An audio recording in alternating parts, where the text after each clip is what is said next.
Welcome back. Good to see you all again. Sark on Sports episode number 2. Of course, I'm your host, Jay Sarkar. We have a loaded show for you tonight. Football may be over after the Seattle Seahawks took down a Denver high school team who just happened to be wearing the Broncos uniforms, but that doesn't mean it's out of our minds, or the news for that matter. Is Richie Incognito a name that rings a bell? You may have heard of his cousin Guy. But if you need a reminder, this is him.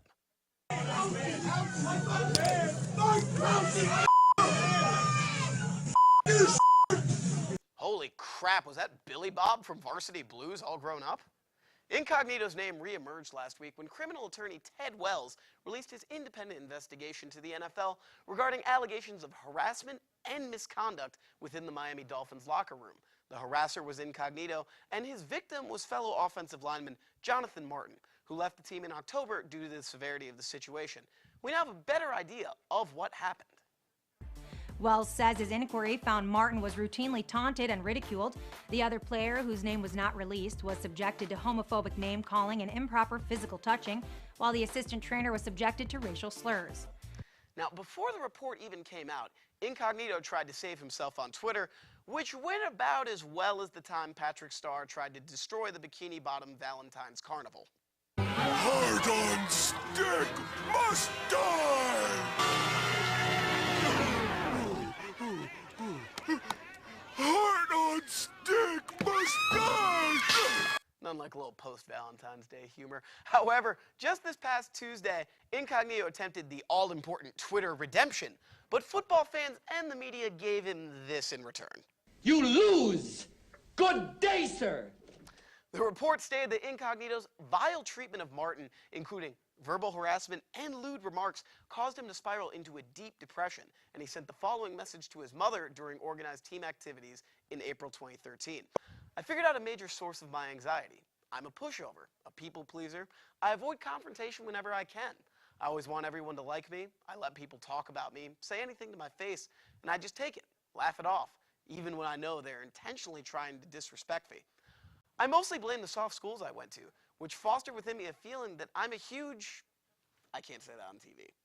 Now, of course, after such horrible treatment of a teammate, Incognito won't play for another team or in the NFL again, right? Obviously, Richie Incognito will be a free agent after this season. He's 31. This report did not help him in his attempt to resume his career. At this point, it would be a lot of attention a team would have to take on to sign this guy as his skills are diminishing. Declining skills, you say? Well, from what the 140 pages of the Wells report revealed, I'd say his people's skills started declining a long time ago. Now, what is most interesting about this whole situation is that Martin was able to achieve on the football field while fielding more sensitive traits in a game shaped by hard-nosed, macho personalities. As any person will say, this would not happen in another workplace, but that's how sports are different, is that this was not only allowed to happen, but was even encouraged by offensive line coach Jim Turner in an effort to harden Martin up. Now, speaking of locker room culture and acceptance of people different than you, another story rocked the NFL world 2 Sundays ago. I'll do a quick reenactment of how I felt about it. I'm Michael Sam. I'm a football player, and I'm gay. Go on. I was first team unanimous All-American. I was SEC Defensive Player of the Year. And just showing that an openly gay person on the team can have that much success with his teammates, there's a lot of opportunity for everyone. That is good coffee. So, that was my reaction as a 23-year-old growing up in a mixed-race household in a fairly liberal city like Ann Arbor. Now, let me give you the reaction the media and a lot of the country had. Reroll that clip. I'm Michael Sam. I'm a football player, and I'm gay. You mean he plays football and likes dudes? That's just un-American. Football! However, this isn't some mediocre football player from a small school seeking attention. Besides his accolades that he mentioned, he came out to his teammates in August, and Mizzou was 1 win away from playing in the national championship. But wait, does that mean sexual orientation has absolutely zero bearing on on-field performance? Like any other job, yes. I've had gay coworkers and gay friends. It's never affected me before. However, some are a little more close-minded and took this the other way, like Saints linebacker Jonathan Vilma, who said, and I quote, I think he would not be as accepted as much as we think he would be. I don't want people to just naturally assume, oh, we're all homophobic. that's really not the case. Imagine if he's the guy next to me and, I get dressed naked, taking a shower, the whole nine, and it just so happens he looks at me. How am I supposed to respond? Well, John, one way you could respond is abandoning your 1950s Pleasantville ideal that gay people are sexual predators who find you completely irresistibly attractive all the time.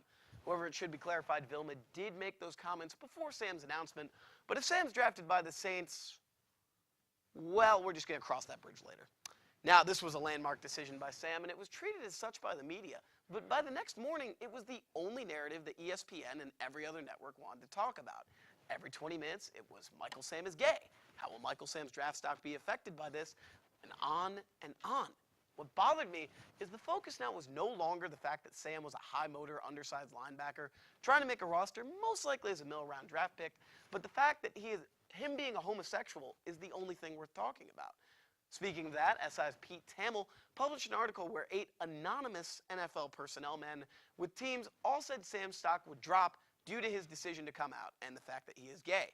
This comes as a shock to no one because in a league where men can, say, beat their wife with a telephone, shoot themselves in the thigh, shoot up a Vegas strip club, or kill a family on a highway while drinking and driving, they are more than welcomed into the biggest sports league in the country. Imagine a day where being homophobic and intolerant drops your draft stock.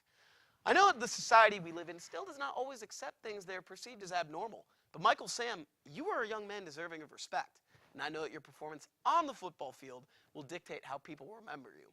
You will go down as a hero to many, and for that, thank you, sir. And with video evidence that will restore your faith in humanity, at least until tomorrow, here's how Sam was received at a recent Missouri basketball game in his first trip back to Columbia after his announcement.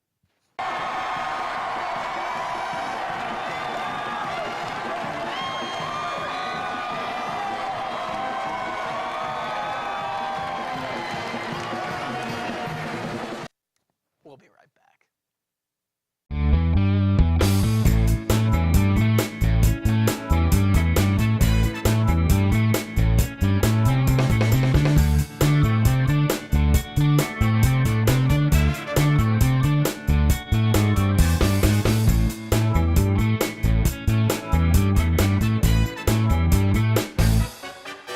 I think there's a show today. We should probably roll Tide. This cake is delicious. Let's do it live.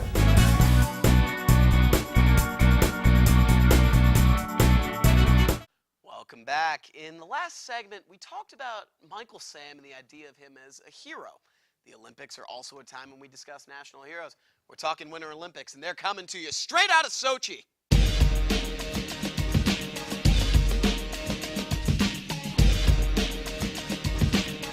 You'd be impressed how much free time I have to make things like that, taking only 6 credits right now. Sochi has had plenty of heroes this year, including the terrifying polar bear mascot who cannot fit his head into the front seat of an SUV, the Canadian beer fridge that only opens with a Canadian passport, and that Dan O'Toole of Fox Sports Live took all the Molson out of, the many women's curling teams that are trying to scream their way to gold medals, and of course, bobsledder Johnny Quinn, who's been Hulk smashing his way out of bathrooms and subsequently getting trapped in elevators. Hey, Johnny, I don't know what you did to make Russia so angry with you, but you may want to figure that out. However, we shift our focus to the ice. The biggest moment in sports history happened at the Winter Olympics in Lake Placid 34 long years ago. 5 seconds left in the game. Do you believe in miracles? Yes! Unbelievable.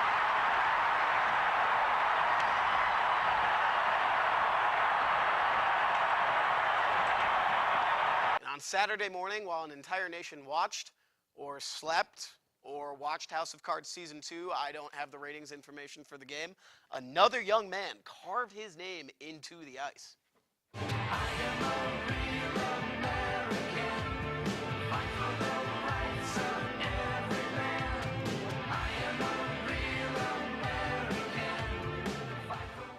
There would have been the TV call from the voice of hockey, Doc Emmerich, on that clip, but as everyone knows, getting your hands on official Olympic footage is about as likely as Sidney Crosby not whining about a call against him.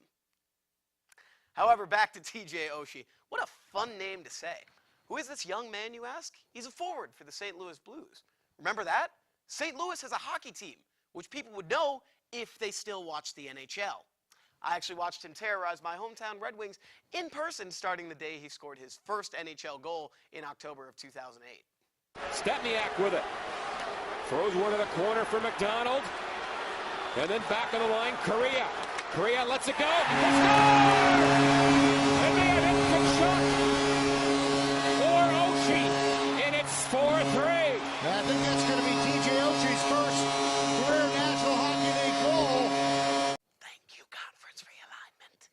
Oshie was immediately hailed as a hero Saturday with that shootout performance, scoring 4 times on 6 attempts, but he let his words speak just as loud as his actions when he proclaimed to a reporter, "The real heroes are wearing camo. That's not me."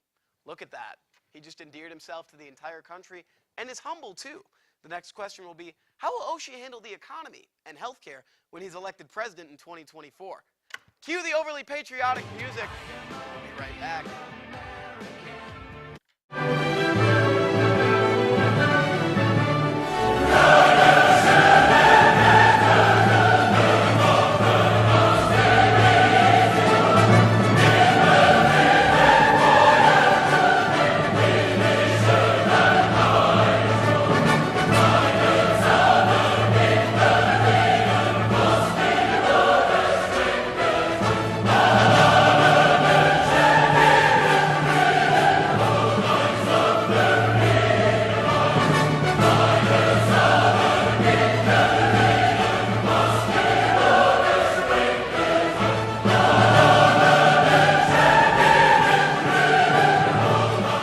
Watching the Ultimate Sports Show on Wolf TV. Don't change that dial.